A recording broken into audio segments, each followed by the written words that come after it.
لك زميلي خالد ياسين. معي اللاعب براك بوصفا. We have seen a very Morocco played very well. رأينا المنتخب المغربي يلعب جيدا رغم الخسارة. لعبتم بطريقة رائعة في هذه الأمسية. ليس من السهل تقبل الخسارة، ولكن أنتم فخورون بهذه المباراة. نحن فخورون بطريقة لعبنا ولعبنا من أجل الفوز، ولكن لم نتمكن من ذلك اليوم. بعد ذلك أعتقد أن كنا نستحق أن نفوز. بدأنا جيدا ثم تلقينا هدف على ضربة زاوية، وكان هنالك خطأ لم يحتسبه الحكم. لا أدري لماذا كان خطأ واضحا. تلك هي كرة القدم، ونحن بكل تأكيد نشعر بالفخر، ولكن للأسف ذلك لا يكفي الفوز.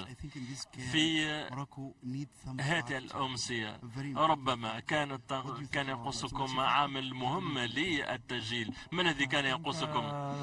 أعتقد أن افتقدنا للتوفيق والحظ أمام المرمى. ما كان تصدي بناء الحارس أو الدفاع، وكانت فرص واضحة وقد سيطرنا على مجريات المباراة. ولكن المنتخب البرتغالي ليس فريقا سهلا ولديهم خطورة كبيرة في المقدمة خاصة، ولكن أملينا بلاء حسنا طيلة المباراة.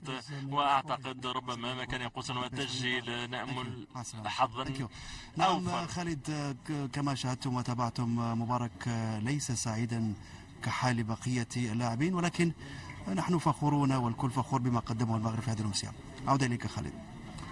شكرا لك ضياء. وبالطبع الجماهير هنا كانت فخورة، وأكيد أنها فخورة أيضا في المغرب بما قدمه المنتخب المغربي. ربما أحسن مباراة قتالية التي حاول من خلال المنتخب المغربي أن يلعب، أن يحتكر الكرة، أن يسيطر، أن يخنق الفريق الآخر، هي مباراة اليوم أمام البرتغال، ولكن دون بالطبع عالية. أعود إليك كابتن نونو.